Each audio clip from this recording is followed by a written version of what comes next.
asked myself a fairly pertinent question. I asked myself a very sincere, what would I want to be told now? If I could be told, if when I was 17 and leaving high school, or 22 and leaving college, what would I like somebody to tell me that would have made maybe a signature difference? And usually what is done at this time of the year is some wise man or woman is chosen because of their experiences. Well, I don't feel qualified to be that guy. But I do believe that what I'm going to share with you is from one who was qualified. I'm going to introduce the thoughts with a soliloquy from a setting. And then I'm going to read a text to you from Ecclesiastes. And then we'll share a few moments together. It's called The Secret of Success. He's the man with the plan. When he walks into the room, hearts race, palms sweat, and eyes bulge, back straighten. He's the CEO. He's the chairman of the board, president, general manager, king of the hill, top of the heap, ruler of nations. While the board sits paralyzed, poised for the royal entourage to make their grand entrance, their hearts beat in their throats as their parched lips part, and in the unison speak, "Good morning, sir." With the precision of the Radio City Rockettes, briefcases are unlocked, open, and the meeting begins with Mr. Big at the helm. Mr. Big, feared by everyone, catered to by all, speaks. In this city, I confess, I am driven to possess. Answer to me, let them guess. Are you someone I impress? I am a big boss with a short fuse. I have nylon carpet and rubber shoes. And when I shake hands, you'll get a big shock. You'll be begging for mercy when the champ is through. You'd better believe I'll put the clamps on you. I am a safe box. I am the inner sanctum when the doors lock. I own the pass key. You say you can't take it with you? Well, we'll see that, won't we? I'm an old man. And the word came. But you can't buy time or a good name.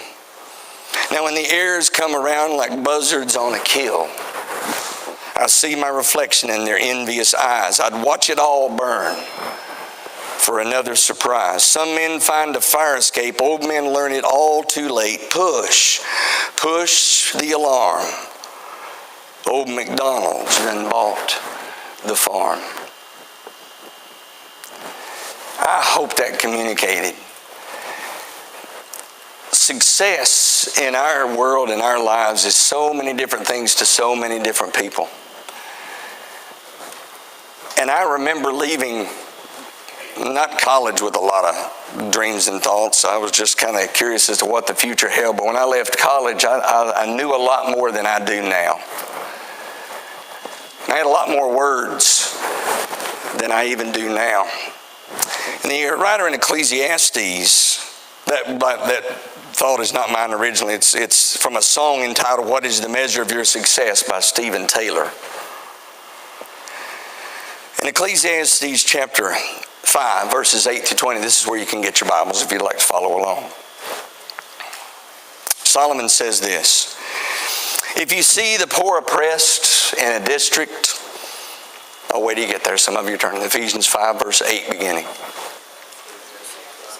Ecclesiastes, what did I say? Chapter 5, verse 8 through 20. "If you see the poor oppressed in a district, and justice and right denied, do not be surprised at such things, for one official is eyed by a higher one, and over them both are others higher still. The increase from the land is taken by all, and the king himself profits from the fields. Whoever loves money never has money enough." I'm going to read that again, just because this is the wise man speaking, not me. "Whoever loves money never has money enough. Whoever loves wealth is never satisfied with his income.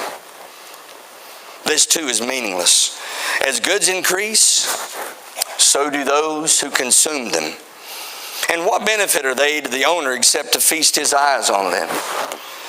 The sleep of a laborer is sweet, whether he eats little or much, but the abundance of a rich man permits him no sleep.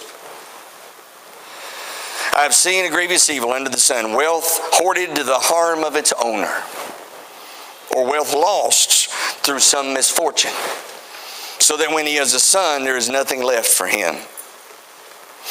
And here's that statement that is used so often at memorials. Naked, a man comes from his mother's womb, and as he comes, so he departs. He takes nothing from his labor that he can carry in his hand. This too is a grievous evil. As a man comes, so he departs, and what does he gain since he toils for the wind? All his days he eats in darkness with great frustration and affliction and anger. Then I realized that it is good and proper for a man to eat and drink and to find satisfaction in his labor under the sun during the few days of life God has given him, for this is his lot. Moreover, when God gives any man wealth and possessions and enables him to enjoy them, to accept his lot and be happy in his work, this is the gift of God. He seldom reflects on the days of his life because God keeps him occupied with the gladness of his heart. The secret of success. Solomon first sees in verses 8 through 10 the poor oppressed and remains unshaken because he sees the officials in his own land. And the extreme cry that happens there is it isn't fair. You know, how much power is enough power? Just a little bit more? Chuck Colson wrote a book back after his shenanigans in the White House in 1969, and I don't like reading, but he said something because there's a chapter in the book called Kingdoms of Conflict called The Problem of Power, and he clearly illustrates it. He says this, and again, this is a little cerebral, but I'm talking to graduates, okay? Nietzsche's prophecy that the will to power would fill the 20th century's vacuum of values has been fulfilled. We see it on an individual level in the quest for autonomy and the shedding of all restraints. On a corporate level, it is dramatically evident in the rise of gangster leaders like Hitler and Stalin, and evident is the well-bloated growth of Western governments. The resultant illusion that all power resides in large institutions is the characteristic of modern politics. Since power is often measured by one's prominence and ability to influence others, in today's world, politics is the most visible means of both. Joining the White House staff in 9 months into the new administration had some disadvantages. One of the first visible yardsticks of power is size and placement of office. And the best offices were already taken. I was given an inside suite a long way down the hall from the president's working office in the stately old executive office building. As I reported not to the president, but to Bob Hedelman, his hard-nosed chief of staff, not an auspicious beginning, but within months, circumstances worked in my favor. An aide left and everyone played musical offices.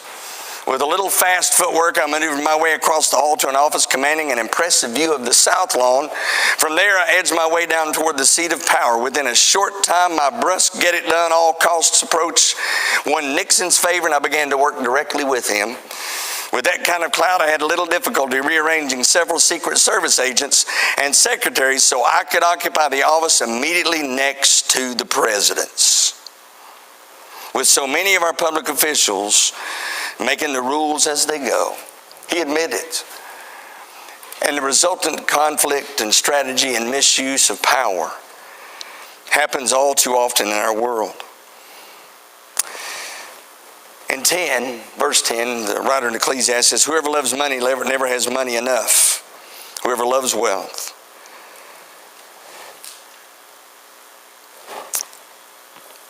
He sees the guy, and this is the view from his office window of the gentleman who's cutting the lawn. Out in the yard of the palatial palace, bent over a lawnmower is a man who does what he has to just provide for his family. Oddly enough, the old yard man reminds the young stallion of his own daddy as he pulls out a wad of bills to pay the man for mowing his yard and tending his flower beds. The old man wakes up at the crack of dawn each morning and hits the road, mowing and edging, pulling weeds and planting seeds, trimming edges and hauling trash. His hours are set. When the sun comes up, it's time to go to work. When the sun goes down, it's time to go home. When he gets home, he sits at the dinner table, spends time with his family that shares his house, and then is off to bed. Before the light goes out, Papa is asleep. He doesn't toss and turn, wondering if his accountant is ripping him off. No burning the midnight oil trying to calculate the risk of new ventures. He simply sleeps. Two different images likening what Solomon spoke of. One whose constant life is in turmoil and trial about what he has and what he's going to get. And another individual who lives with contentment. I'm getting somewhere with this. One last reading, and then I'm going to share just a few thoughts from the text. The date was October 19th, 1987. Some of you immediately remember what that day was.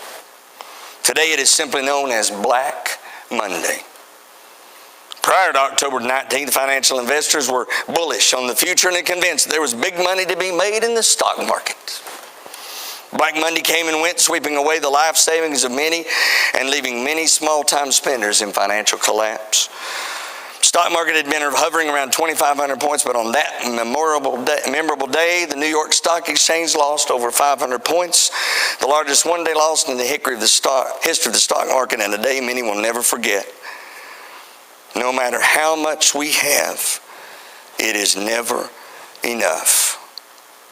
Everything's new and improved, voted best. Solomon lived his life as a person who pursued every potential venture that he could pursue. Power, pleasure, possessions. And the one thing that we need to understand above all, true success, genuine success. Again, I borrowed this, but it says better than I want to say. At the corner of contentment and happiness rests a secret. When we come into this world, we're helpless, naked little babies. When we leave this life, we'll leave helpless and naked as well.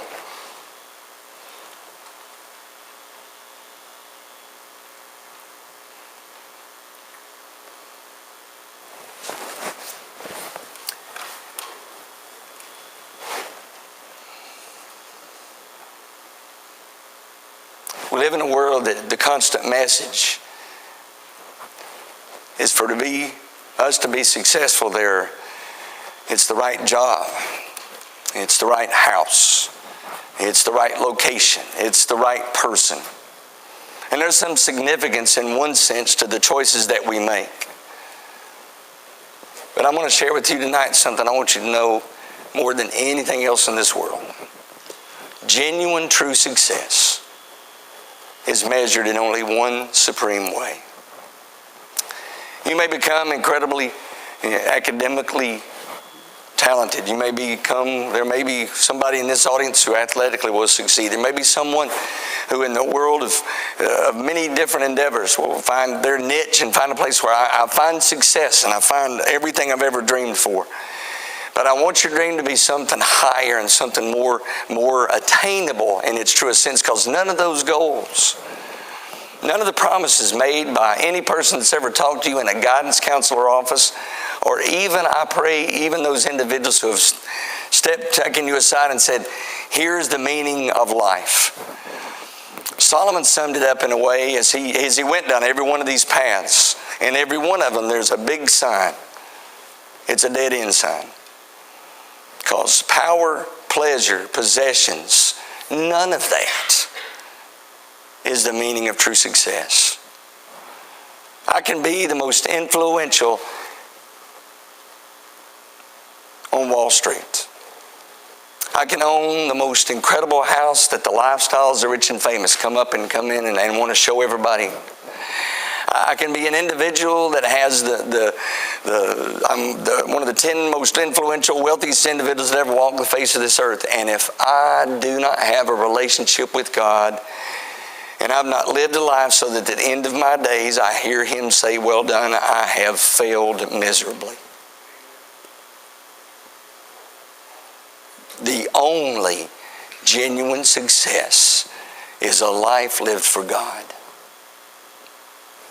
Doing things God's way. Again, someone says it better than I do.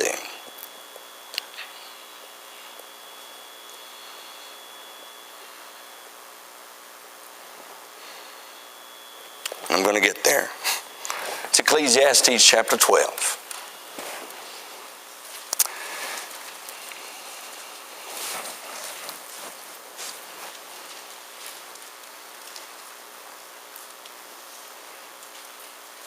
The secrets of success are never spoken.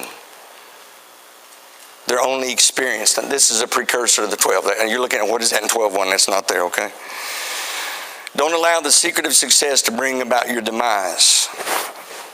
Won't you commit your life today to living life to its fullest? No matter what your experience has been in the past, whether you've suffered from the secret of success or simply found yourself in a rut leading to nowhere, allow God to give you a new direction.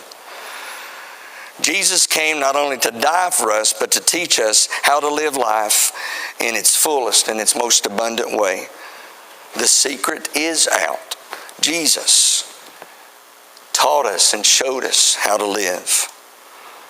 And Solomon concluded his letter after all of his pursuits with these words: honor and enjoy your Creator while you're still young, before the years take their toll and your vigor wanes, before your vision dims and the world blurs and the winter years keep you close to the fire. In old age, your body no longer serves you so well. Muscles slacken, grip weakens, joints stiffen. The shades are pulled down on the world. You can't come and go at will. Things grind to a halt. The hum of the household fades away, and you're wakened now by a bird. Hikes to the mountain are things of the past. Even a stroll down the road has its terrors. Your hair turns apple blossom white, adorning a fragile and matchstick body. Yes, you're well on your way to eternal rest while your friends make plans for your funeral. Life, lovely while it lasts, but it's soon over. Life as you know it, precious and beautiful, ends. The body is put back in the same ground it came from. The spirit returns to God who first breathed it. It's all smoke, nothing but smoke. The quester says that everything's smoke. That's Solomon referring to himself. Besides being wise himself, he also taught others knowledge. He weighed, examined, and arranged many proverbs. He did his best to find the right words and write the plain truth. The words of the wise prod us to live well. They're like nails hammered home, holding life together. They're given by God, the one shepherd. But regarding anything beyond this, dear friend, go easy. There's no end to the publishing of books, and constant study wears you out, so you're good for nothing else. The last and final word is this: these are the words that Solomon, after multiple years, multiple experiences, multiple failures and frustrations, finding it the result of the end of every day, sleepless nights and struggles that he went through because of the choices that he made, thinking he'd figured it out, until he finally got to his latter days and he said these words. And if you don't hear anything else, hear what Solomon says by inspiration here: fear God and do what he tells you.